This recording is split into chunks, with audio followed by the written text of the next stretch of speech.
நேர்களுக்கு வணக்கம். அறிந்தும் அறியாமல் நிகழ்ச்சியூடாக மீண்டும் உங்களை சந்திப்பதில் மகிழ்ச்சி. இன்றைய தினமும் நாங்கள் அறிந்தும் அறியாமல் நிகழ்ச்சியூடாக இணையதளங்கள் அது மட்டுமல்ல இந்த வாரம் சமூக வலைத்தளங்களில் பிரபல்யமாக இருக்கின்ற காணொலிகளைத்தான் நாங்கள் பார்க்க போகின்றோம். அது மட்டுமில்லாத வைரலாக இருக்கின்ற விடயங்களைத்தான் நாங்கள் பார்க்க போகின்றோம். அந்த வகையில் நாங்கள் இன்றைய தினம் இந்த யானை ஒன்று தொடர்பான விடயத்தை தான் நாங்கள் பார்க்க போகின்றோம். திருகோணமலைக்கான பிரதான வீதியின் கொருவப்பத்தானையில் இடைநடுவே நிறுத்தப்பட்டிருந்த வாகனம் ஒன்று இயக்குவதற்காக உதவிய யானையின் காணொலி ஒன்று பிரபலமாகியுள்ளது.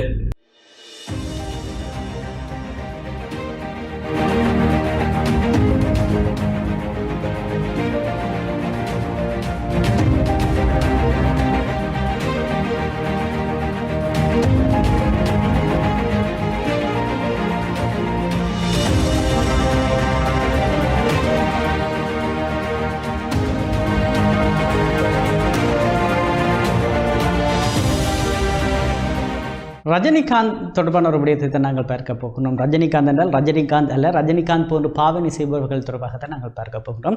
உங்கள் எல்லோருக்கும் தெரியும், இந்த சூப்பர் ஸ்டார் என்றால் ரஜினிகாந்த். அவருடைய நடிப்பு, அவருடைய ஸ்டைல் எல்லோருக்கும் பிடிக்கும். சிறியவர்கள் முதல் பெரியவர்கள் வரை விரும்புகின்ற ஒரு நடிகராக இந்த ரஜினிகாந்த் இருக்கிறார். அவரை போலவே தங்களை மாற்றி இன்று இளம் சமூகத்தினர் அவர் ரஜினியை போன்ற ஸ்டைலை பின்பற்றி போய் அவர்கள் எவ்வாறான சவால்களுக்கு முகம் கொடுக்கின்றார்கள் என்பதைத்தான் நாங்கள் பார்க்க போகின்றோம். சூப்பர் ஸ்டார் வேடமிட்டு பந்தா காட்டிய நபர் ஒருவர் மேடையில் தடுக்கி விழுந்த காணொலி ஒன்று இணையத்தில் வைரலாகி வருகின்றது. சூப்பர் ஸ்டார் என்றாலே அனைவரின் நினைவுக்கு வருவது ரஜினிகாந்த் தான். அவரது இந்த புகழுக்கும் வளர்ச்சிக்கும் மிக முக்கியமான காரணங்களில் ஒன்று அவரது பேச்சும் ஸ்டைலும் தான். இந்நிலையில் மேடை கலைஞர் ஒருவர் சூப்பர் ஸ்டார் ரஜினிகாந்த் போல் வேடம் அணிந்து அவரை போல் பந்தா காட்ட முயற்சித்த போது நாட்காலி அவரது காலில் சிக்கிக்கொள்ள அவர் மேடையில் தடுக்கி விழுந்துள்ளார். இந்த காட்சி இணையத்தில் வெளியாகி பார்வையாளர்களை சிரிக்க வைத்துள்ளது.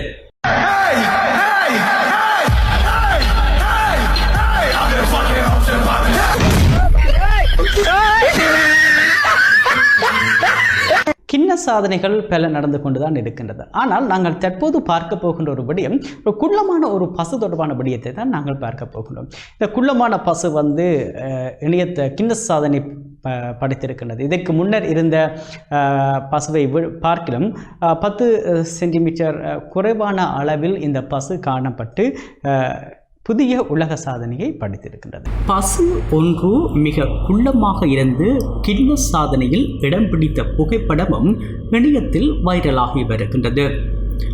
வங்களாதேச தலைநகர் டாக்காவுக்கு அருகேயுள்ள இடம் சாரிகிராம். இங்கு அருகே உள்ள ஷிகோர் என்ற விவசாயி வசித்து வருகின்றார். இவருக்கு சொந்தமாக பண்ணையில் உள்ள அந்த பசுமாடு தான் டாக்காவில் ஹாட் டாபிக்காக பேசப்பட்டு வருகின்றது. அந்த பசுமாட்டுக்கு பெயர் ராணி. இந்த பசு 51 சென்டிமீட்டர் நீளமுடையது, 57 பவுண்டுகள், அதாவது 26 கிலோகிராம் மட்டுமே எடை இருக்கிறது. மேலும் இந்த பசுதான் உலகிலேயே மிக குள்ளமான பசுவா.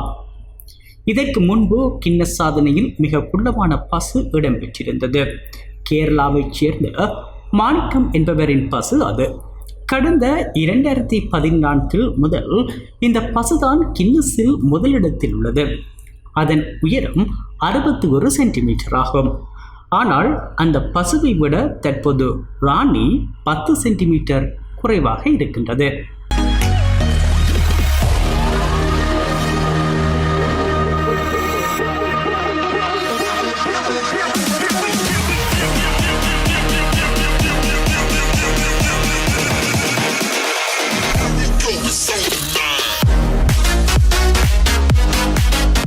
நாட்டில் தற்போது இந்த கொரோனாவினுடைய தாக்கம் அதிகரித்திருக்கின்ற இந்த கோவிட்-19 தொற்று காரணமாக பலர் பல்வேறு இன்னல்களுக்கு முகம் கொடுத்திருக்கின்றார்கள்.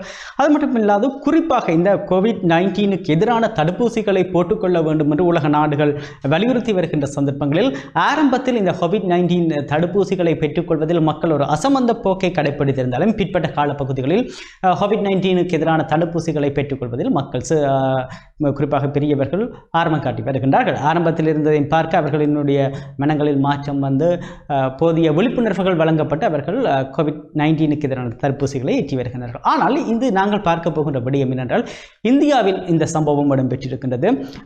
ஒரு சிறிய குறிப்பிட்ட காலப்பகுதியில், அதாவது கண் பார்வையோடு இருந்த ஒரு பெண், தற்போது அதற்கு வயது சென்றிருக்கின்ற வயோதிப பெண், கண் பார்வையோடு இருந்து இடையில் ஏற்பட்ட ஒரு தாக்கத்தினால் கண் பார்வையை இழந்திருந்தார். ஆனால் கண் பார்வையை இழந்திருந்தாலும் 70 வயதை கடந்திருந்தாலும் அரசாங்கத்தினுடைய சுகாதார அமைச்சினுடைய, இந்திய சுகாதார அமைச்சினுடைய அறிவுறுத்தலுக்கு இணங்கி அவர் COVID-19 தடுப்பூசியை போட்டிருக்கின்றார். போட்டதன் பின்னர், தடுப்பூசி ஏற்றிக்கொண்டதன் பின்னர் அவருக்கு மீண்டும் இந்த கண் பார்வை தெரிந்தது. உண்மையில் மருத்துவர்களுக்கே ஒரு ஆச்சரியமாகத்தான் இருக்கின்றது. அதைத்தான் தற்போது நாங்கள் பார்க்க போகிறோம். மும்பையில் கண் பார்வையை இழந்த மூதாட்டிக்கு கொரோனா தடுப்பூசி போட்ட பின்னர் பார்வை கிடைத்த சம்பவம் அதிர்ச்சியையும் ஆச்சரியத்தையும் ஏற்படுத்தி இருக்கின்றது. இன்று மக்களை வாட்டி வதைக்கும் கொரோனா நோயிலிருந்து பாதுகாப்பதற்கு ஒரே ஒரு வழி தடுப்பூசி மட்டுமே. ஆரம்ப கட்டத்தில் தடுப்பூசி என்றாலே தெரித்து ஓடிய மக்கள் தற்போது தடுப்பூசியின் அத்தியாவசியத்தை உணர்ந்து வரிசையில் நின்று தடுப்பூசியை செலுத்திக் கொள்கின்றார்கள். பொதுவாக தடுப்பூசி போட்டுக்கொள்பவர்களுக்கு காய்ச்சல் உள்ளிட்ட பக்க விளைவுகள் வருவது வழமை. அவ்வாறு பொதுவான பக்க விளைவுகளையே தடுப்பூசி ஏற்படுத்துகின்றதை தவிர வேறு எந்த பாதிப்பும் தடுப்பூசியால் இதுவரை கண்டறியப்படவில்லை. இந்நிலையில் இந்தியாவின் மகாராஷ்டிராவைச் சேர்ந்த 70 வயதான மூதாட்டிக்கு தடுப்பூசி போட்ட பின்னர் கண் பார்வை வந்த சம்பவம் ஆச்சரியத்தை ஏற்படுத்தி இருக்கின்றது. அந்த மூதாட்டிக்கு கடந்த 9 ஆண்டுகளுக்கு முன்பு கண்புரை ஏற்பட்டதால் இரு கண் பார்வையும் இழந்துள்ளார். கொரோனா தடுப்பூசி செலுத்திக் கொள்ளுமாறு அப்பகுதி சுகாதாரத்துறையினர் அறிவுறுத்தியதால் இந்த மூதாட்டி தயங்காது சென்று அவசிய தடுப்பூசியை போட்டுக்கொண்டார். இரு கண்களிலும் முற்றிலுமாக பார்வையை இழந்திருந்த மூதாட்டிக்கு தடுப்பூசி போட்டவுடன் கண் பார்வை ஓரளவு மீண்டும் கிடைத்துள்ளது அனைவருக்கும் ஆச்சரியத்தை ஏற்படுத்தி இருக்கின்றது. திருமணத்தில் இடம்பெற்ற ஒரு சுவாரஸ்யமான சம்பவத்தை தான் நாங்கள் தற்போது பார்க்க போகணும். இந்த உங்கள் எல்லோருக்கும் தெரியும், திருமணம் என்றால் பல்வேறு பிரச்சனைகள் இருக்கலாம், அதாவது 1000 பொய் சொல்லி ஒரு திருமணத்தை செய்யலாம் என்று கூறுவார்கள். ஆனால் இங்கு நாங்கள் பார்க்க போகின்றபடியும் மணமகனினுடைய தாயார் தன்னுடைய மகனுக்கு திருமண வரவேற்பு நிகழ்வின் போது செருப்பால் அடித்த ஒரு விடயத்தை தான் நாங்கள் பார்க்க போகிறோம். சரி, நீங்கள் எல்லோரும் கேட்கலாம், ஏன் அந்த தாய் தன்னுடைய மகனுக்கு செருப்பால் அடித்தார் என்று. ஆனால் நாங்கள் பார்க்க போகின்றோம். ஏனென்றால் அந்த மணமகன் குறைந்த சாதியுடைய ஒரு பெண்ணை திருமணம் செய்ததால் ஆத்திரத்தில் அந்த மணமகனுடைய தாயார் இந்த மணமகனுக்கு செருப்பால் அடித்திருக்கின்றார். இது உண்மையில் அந்த இடத்தில் ஒரு பெரிய சலசலப்பை ஏற்படுத்தி இருந்தது. திருமணத்தில் மாப்பிள்ளையாக நின்ற மகனை தாய் ஒருவர் செருப்பால் அடித்துள்ள சம்பவம் இணையத்தில் வைரலாகி வருகின்றது. உத்தரப்பிரதேச மாநிலத்தின் ஹமீர்பூர் மாவட்டத்தின் பருவா அஷுமவே கிராமத்தில் இளைஞர் ஒருவர் தனது வருங்கால மனைவியுடன் மேடையில் நின்று கொண்டிருந்த தருணத்தில் அந்த இளைஞனின் தாய் விருந்தினர்கள் முன்பு தனது மகனை செருப்பால் அடித்துள்ளார். இந்த சம்பவத்தினால் அடுத்தடுத்து நடைபெற வேண்டிய சடங்குகளை அவசரமாக முடித்துள்ளனர். இதற்கு காரணம் என்னவெனில், தனது மகன் வேற்று சமூகத்தை சேர்ந்த பெண்ணை திருமணம் செய்துள்ளதால் ஏற்பட்ட அதிருப்தி என்று கூறப்படுகின்றது. மேலும் குறித்த இளைஞரின் திருமணம் பெற்றோர்களின் விருப்பத்துக்கு மாறாக நீதிமன்றத்தில் நடைபெற்று முடிந்துள்ளதாகவும் தற்போது நடைபெற்ற வரவேற்பு நிகழ்ச்சியிலேயே இந்த சம்பவம் அரங்கேறி இருக்கிறது. குறித்த வரவேற்பு நிகழ்ச்சிக்கு மணமகனின் வீட்டில் யாருக்கு அழைப்பு கொடுக்கவில்லை என்றும் கூறப்படுகின்றது.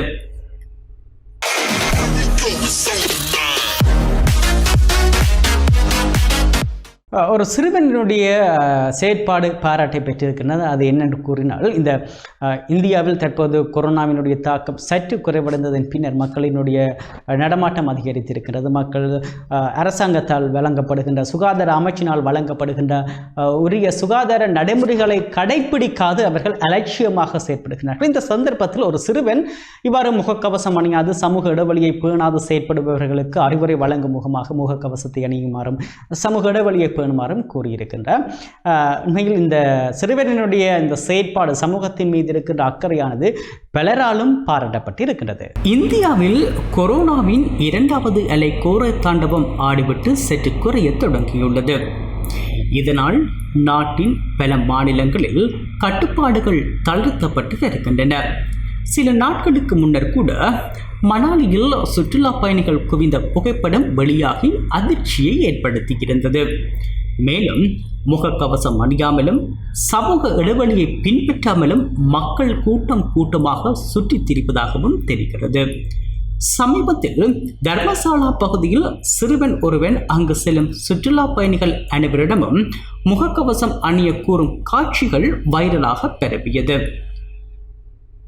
ஃபக்ஸ்நாக் பகுதியில் முகக்கவசம் அணியாமல் வரும் அனைவரிடமும் முகக்கவசம் அணிய சொல்கிறார் அந்த இளம் கொரோனா தடுப்பு வீரர்.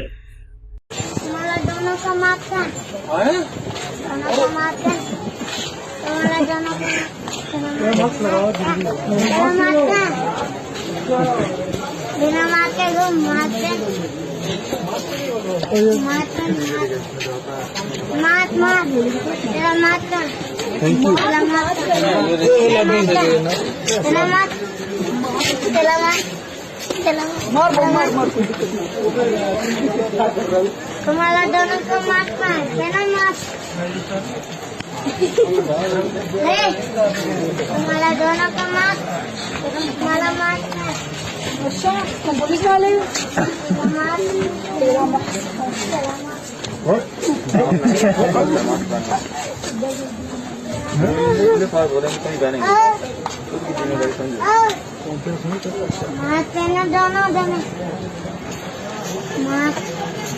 சீனாவில் ஒரு பெண்மணியினுடைய செயற்பாடு தொடர்பாகத்தான் நாங்கள் பார்க்க போகிறோம். அதாவது இந்த பெண்மணி உண்மையில் எதற்கும் அஞ்சாதவர், எதற்கும் துணிந்தவர் என்கின்ற ஒரு விடயத்தை எடுத்து காட்டியிருக்கின்றார். அது என்னென்று கூறினால், சீனாவில் இந்த நெடுஞ்சாலை அமைக்கும் பணி சீன அரசாங்கத்தில் ஒரு தனியார் நிறுவனத்திடம் வழங்கப்பட்டிருக்கின்றது.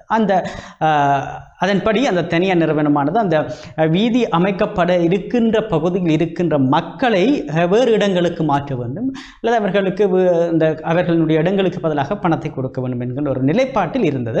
அதே போன்று அந்த நிறுவனமும் அந்த பகுதியில் இருந்தவர்களுக்கு வேறு இடங்களை வழங்கி அவர்களுக்கு பணத்தையும் வழங்கியிருக்கின்றார்கள். பணம் தேவை என்று கூறுபவர்களுக்கு பணத்தையும் வழங்கியிருக்கின்றார்கள். ஆனால் இங்கு பார்க்க போகின்ற ஒரு விடயம் என்னென்றால், அந்த ஒரு 40 சதுர பரப்பில் இருக்கின்ற ஒரு இடத்தில் இருக்கின்ற ஒரு பெண் தன்னுடைய வீட்டை கொடுக்கவில்லை, தன்னுடைய இடத்தை கொடுக்கவில்லை. நெடுஞ்சாலை அமைக்கின்ற அந்த பாதையில் இருக்கின்ற தன்னுடைய இடத்தை கொடுக்கவில்லை. ஆனால் அந்த பெண்ணினுடைய சம்மதம் இல்லாமல் அவர்களாலும் அந்த இடத்தை எடுத்துக்கொள்ள முடியாது. இது அந்த அரசாங்கத்தினுடைய அறிவுறுத்தலாக இருந்தது. அதே போன்று அந்த தனியார் நிறுவனம் அந்த பெண்ணிடம் இருந்து வாராவது பணிகளை, அதாவது வீதி ஆரம்ப பணிகளை, வீதி புனரமைப்பு பணிகளை, வீதி நாங்கள் செப்பனிடுகின்ற பொழுது அல்லது வீதியை நாங்கள் வீதி வேலைகளை தொடங்குகின்ற பொழுது அந்த பெண்ணிடம் இருந்து அந்த இடத்தை வேண்டலாம் என்கின்ற ஒரு எண்ணப்பாட்டில் அவர்கள் இந்த வேலை திட்டத்தை ஆரம்பித்திருந்தார்கள். எனினும் அந்த பெண் எதற்கும் மசியாது தன்னுடைய இடத்தை விட்டு கொடுக்காது இருந்திருக்கின்றார். இதனால் அந்த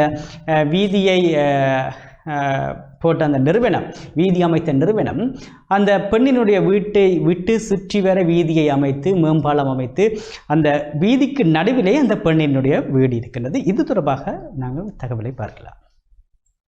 சீனாவில் நெடுஞ்சாலை அமைக்க ஒரு பெண் வீட்டை வழங்காததால் அந்த பெண்ணின் வீட்டை சுற்றி வீதி அமைக்கப்பட்ட சம்பவம் சமீபத்தில் நடந்துள்ளது. சீனாவில் நெடுஞ்சாலை ஒன்றை அமைக்க அந்நாட்டு அரசு தனியார் நிறுவனத்திடம் திட்டத்தை ஒப்படைத்திருந்தது. அந்த தனியார் நிறுவனம் அரசு குறிப்பிட்ட அந்த இடத்தின் உரிமையாளர்களிடம் பேசி அவர்களுக்கு இடத்தை எல்லாம் வாங்கி அதில் வீதி அமைத்து தர வேண்டும் என ஒப்பந்தம் செய்திருந்தது.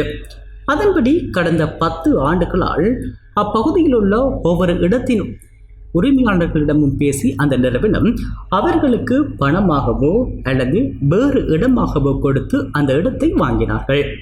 ஆனால் அப்பகுதியில் உள்ள ஒரு சிறிய வீடான, அதாவது சுமார் 40 சதுர மீட்டர் அளவு கொண்ட இடத்தை சொந்தமாக வைத்திருந்த பெண் லியாங் என்பவர் அந்த இடத்தை விற்பனை செய்ய மறுத்துவிட்டார். இவர்கள் அந்த பெண்ணிற்கு அதிக தொகை தருவதாக கூறியும் அந்த பெண் இடத்தை கொடுக்கவில்லை. ஏன் அவருக்கு 2 ஃப்ளைட்களை ஒதுக்கியும் அவர் அந்த இடத்தை கொடுக்கவில்லை. இந்த போராட்டம் சுமார் 10 ஆண்டுகள் வரை நடந்தது. இந்த பெண்ணிடம் எப்படியாவது வீட்டை வாங்கிவிடலாம் என்ற நம்பிக்கையில் அங்கு நெடுஞ்சாலை அமைக்கும் பணியும் ஆரம்பமானது. இறுதி வரையிலும் அந்த பெண் விருப்பமில்லாமல் அந்த இடத்தை வாங்க முடியாது என்பதால் அந்த பெண் இருக்கும் இடத்தில் மட்டும் வீதி செல்லாமல் சுற்றி செல்லுமாறு பாலத்துடன் கட்டமைக்கப்பட்டது. தற்போது அந்த பாலம் கட்டமைக்கப்பட்டு பயன்பாட்டுக்கு திறக்கப்பட்டது. தற்போது அந்த பாலத்துக்கு நடுவே அந்த வீடு மட்டும் தனியாக இருக்கின்றது. அடுத்ததாக ஒரு பெண்ணினுடைய நடனத்தை பார்த்து அந்த பெண் வளர்க்கின்ற நாய் ஆடிய நடனத்தை தான் நாங்கள் பார்க்க போகின்றோம். இந்த பெண்ணினுடைய நடனத்தையும் பலரும் பாராட்டி வருகின்றார்கள், நாயினுடைய நடனத்தையும் பலரும் பாராட்டி வருகின்றார்கள். முகநூலில் இளம் பெண் ஒருவருடன் நாய் ஒன்றும் நடனம் ஆடுவது போன்ற காணொளி வைரலாகி வருகின்றது. பெண்ணொருவர் நடனம் ஆடுகின்றார். அவருக்கு பின்புறமாக அவர் வளர்த்து வரும் நாய் குட்டியும் கைகளை அங்கும் இங்கு மாட்டியாட்டி ஆடுகின்றது. பார்ப்பதற்கு நகைச்சுவையாக இருப்பதாக இணையத்தில் இந்த காணொளி அதிகம் பகிரப்படுகின்றது. இதேவேளை இளம் பெண்ணின் திறமையையும் பலரும் பாராட்டி வருகின்றனர்.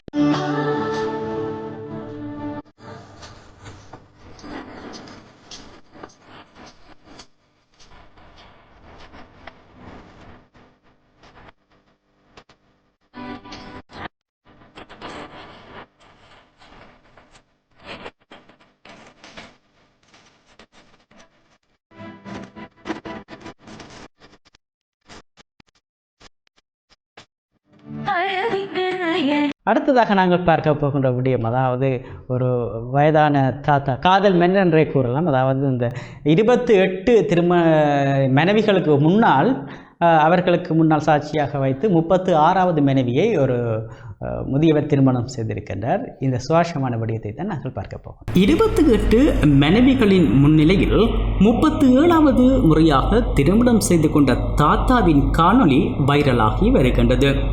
ஏற்கனவே 36 முறை திருமணம் செய்து கொண்டு ராஜபோக வாழ்க்கை வாழும் தாத்தாவுக்கு 135 பிள்ளைகள், 128 பேர பிள்ளைகள் இருக்கின்றனர். இந்த நிலையில் 37வது முறையாக இளம் அழகியை திருமணம் செய்து கொள்ள ஆசைப்பட்டுள்ளார் கல்யாணமேண்டன். இதற்கு அவர்களது குடும்பமும் சம்மதம் தெரிவிக்க 28 மனைவிகளின் ஆசீர்வாதத்துடன் திருமணமும் செய்து கொண்டார். அவர்கள் குடும்ப உறுப்பினர்களே பங்கேற்று உற்சாகமாக வாழ்த்துக்களையும் தெரிவித்துக் கொண்டனர். இந்த காணொளி காட்சிகள் வெளியாகி வைரலாகி வருகின்றது. திருமணமே ஆகாமல் 19 ஹிட்ஸ் விரக்தியில் உள்ள நிலையில் இதுபோன்ற செய்திகளால் அவர்கள் வயிற்றில் தீ கொழுந்து விட்டு எறிவது நிச்சயம்.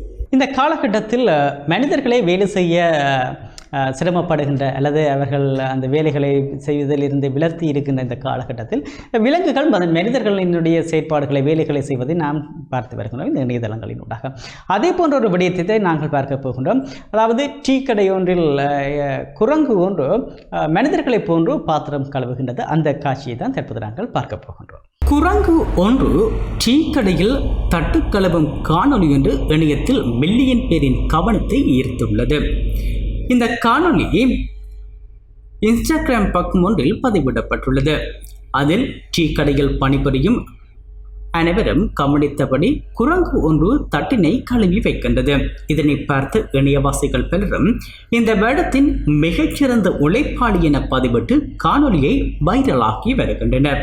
இதேவேளை குரங்கு ஒன்று உணவு கொடுத்தவரை நேரில் சந்தித்து நெகிழ வைத்த காணொலி வெளியாகி அனைவரையும் கண்ணீர் சிந்த வைத்திருந்தமை குறிப்பிடத்தக்கது. இந்த வாரமும் அறிந்து அறியாமல் நிகழ்ச்சியூடாக பல சுவாரஸ்யமான தகவல்களையும் இந்த வாரம் இணையத்தில் வைரலாகி இருக்கின்ற விடயங்களை நாங்கள் பார்த்திருந்தோம். தொடர்ந்தும் எமது நிகழ்ச்சிகளுடன் இணைந்திருங்கள். வணக்கம்.